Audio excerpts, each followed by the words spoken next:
আপোনালোকে ইতিমধ্যে গম পাইছে আমাৰ মহাবিদ্যালয়ত ডিগ্ৰী কোৰ্সৰ মূল বিষয়সমূহৰ লগতে কিছুমান স্কিল বেস কোৰ্স দিয়া হয় ছাত্ৰীসকলক এই স্কিল বেস কোৰ্সবিলাক তেওঁলোকৰ দক্ষতা বৃদ্ধিৰ কাৰণে আমি আমাৰ পাঠ্যক্ৰমত অন্তৰ্ভুক্ত কৰিছো আমাৰ মহাবিদ্যালয়ত আৰু ইয়াৰ জৰিয়তে স্কিল বেস যিবিলাক কোৰ্স তেওঁলোকক দিয়া হয় এইসমূহৰ জৰিয়তে আমি এই কথাটো চিন্তা কৰিছো যে তেওঁলোকে ভৱিষ্যতে অকল মাথোন চাকৰিমুখী নহয় যাতে তেওঁলোকে নিজে স্বনিৰ্ভৰশীল হ'ব পাৰে তাৰ বাবে আমি চেষ্টা কৰিছো আৰু বৰ্তমান সময়ত NEP 2020 এই ক্ষেত্ৰত যথেষ্ট গুৰুত্ব প্ৰদান কৰিছে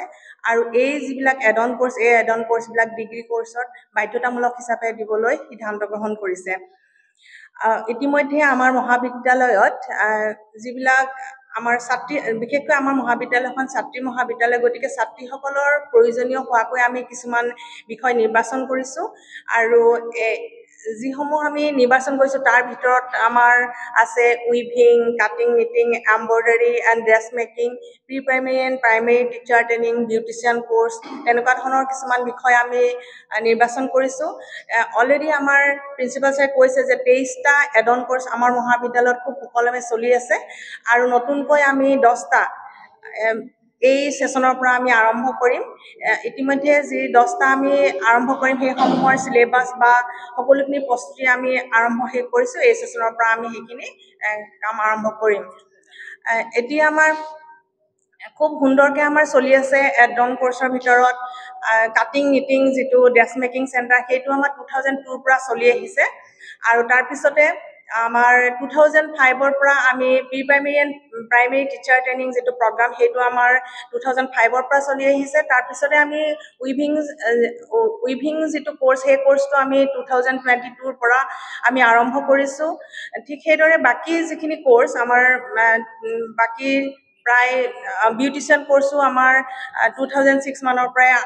আমি আৰম্ভ কৰিছো বাকি যিখিনি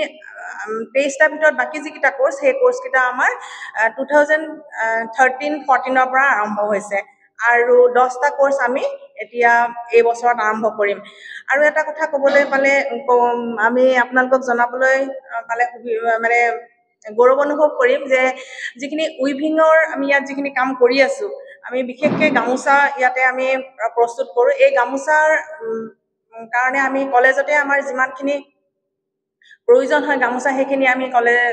ধৰক কিবা আমি ওয়াৰ্কশ্বপ সেমিনাৰ এনেকুৱা ধৰণৰ পাততে আমাৰ যথেষ্ট গামোচা প্ৰয়োজন হয় এই গামোচাসমূহ আমি বেলেগৰ পৰা নিকিনো আমাৰ মহাবিদ্যালয়ৰ চেণ্টাৰত যিখিনি উৎপাদন হয় সেইখিনিকে আমি ব্যৱহাৰ কৰো ইয়াৰ উপৰি আমি এখন বজাৰো পাইছো বিভিন্ন ঠাইলৈ আমি আমাৰ গামোচা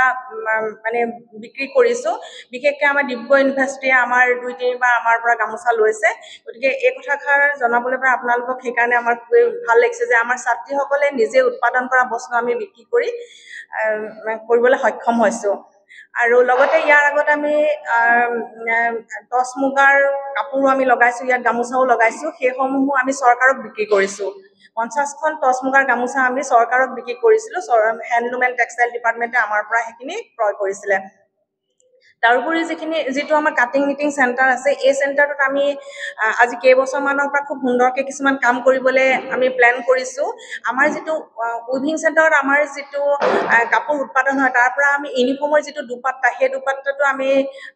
উইভিং সেন্টাৰতে আমি বনাইছো 2 বছৰ আমি তেনেকৈ অলপমান মানে দুপাট্টা আমি ষ্টুডেণ্টক বিলাইছিলো তাৰ পৰাই আৰু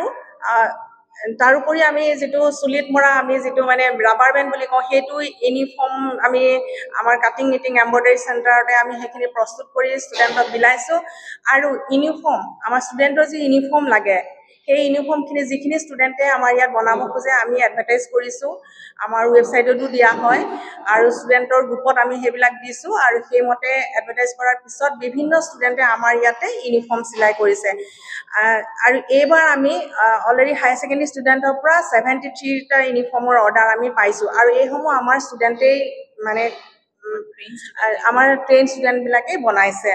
তাৰোপৰি আমি উইভিঙৰ কথা কওঁতে মোৰ আৰু এটা কথা মনত পৰিছে যে আমি মানে 13 জন আউটসাইডাৰ প্ৰথম যেতিয়া আমি আৰম্ভ কৰিছিলো 13 জন আউটসাইডাৰক আমি ইয়াতে প্ৰশিক্ষণ দিছিলো আৰু তেওঁলোকে ইতিমধ্যে নিজেই তেওঁলোকে ঘৰতে তেওঁলোকে মানে তাঁতৰ শাল কিনি লৈ তেওঁলোকে সেই ধুনীয়াকৈ স্বনিৰ্ভৰশীল হৈ আছে আৰু এতিয়া যিগৰাকী বাইদেৱে আমাৰ চেণ্টাৰটো চলাই আছে তেওঁ এতিয়া 13-14খনমান শাল কিনি তেওঁ নিজাববীয়াকৈ এই কাম কৰিবলৈ এই জুন মাহৰ পৰা গৈ আছে আৰু আমি ইয়াতে এতিয়া আমাৰ ইয়াতে শিকা ষ্টুডেণ্টকে আমি আকৌ সেই চেণ্টাৰটো চলাই থাকিবৰ কাৰণে দায়িত্ব দিয়াৰ কথা ভাবিছোঁ গতিকে আমি বাহিৰৰ পৰা এতিয়া আমি মানুহ অনা নাই আমাৰ ইয়াত শিকা ষ্টুডেণ্টকে আমি সেইখিনি কামত লগাইছোঁ আৰু ইয়াৰ উপৰিও আমাৰ আৰু কম্পিউটাৰৰ কেইবাটাও কোৰ্চ আছে তাৰ উপৰিও আমাৰ হয় প্ৰি প্ৰাইমেৰী আৰু প্ৰাইমেৰী টিচাৰ ট্ৰেইনিং যিটো কোৰ্চ সেইটোত আমাৰ ছাত্ৰীসকলে ইয়াতে যিখন ডিপ্ল'মা বা চাৰ্টিফিকেট পায় ইয়াৰ জৰিয়তে তেওঁলোকে প্ৰাইভেট স্কুলবিলাকত মানে শিক্ষয়িত্ৰী কৰিবলৈ সুবিধা লাভ কৰিছে আৰু বিউটিচিয়ান কোৰ্চটো আমাৰ খুব সুন্দৰকৈ চলি আছে এইবাৰ আমি 45 ষ্টুডেণ্টক এই কোৰ্চটো দি আছোঁ আৰু আশা কৰিছোঁ এই এমাহৰ ভিতৰত তেওঁলোকে ওলাই যাব আৰু তেওঁলোকেও ধুনীয়াকৈ নিজকে স্বনিৰ্ভৰশীল কৰি ল'ব পাৰিব সেইটোৰ জৰিয়তে সেয়েহে সেইখিনি আশা কৰিয়ে আমি বিশেষকৈ ছোৱালীবিলাকৰ প্ৰয়োজনীয় কিছুমান আমি বিষয় ইয়াতে নিৰ্বাচন কৰি লৈছিলোঁ কিন্তু এইবাৰ আমি আৰু 10টা যি কোৰ্চ আমি খুলিব বিচাৰিছোঁ তাতে আমাৰ মাছৰুম কাল্টিভেশ্যন থাকিব ভাৰ্মি কম্প'ষ্ট থাকিব এনেকুৱা ধৰণৰ আৰু ডিপ্ল'মা ইন ড্ৰামা এইবিলাকো থাকিব চ' ইয়াতে আমি ল'ৰা আৰু ছোৱালী উভয়কে আমি শিক্ষা দিয়াৰ ব্যৱস্থা আমি কৰিব বিচাৰিছোঁ লগতে আমি অনলাইন আৰু অফলাইন দুই ধৰণৰে হ'ব আৰু আমি আশা কৰিছোঁ এই যিবিলাক এডন কোৰ্চ এই এডন কোৰ্চবিলাকৰ জৰিয়তে আমাৰ ভৱিষ্যতে ছাত্ৰীসকল বা বাহিৰৰ পৰা যিসকলে আমাৰ ইয়াত কোৰ্চ কৰিবলৈ আহে তেওঁলোকে খুব সুন্দৰকৈ স্বনিৰ্ভৰশীল হৈ চলিব পাৰিব থেংক ইউ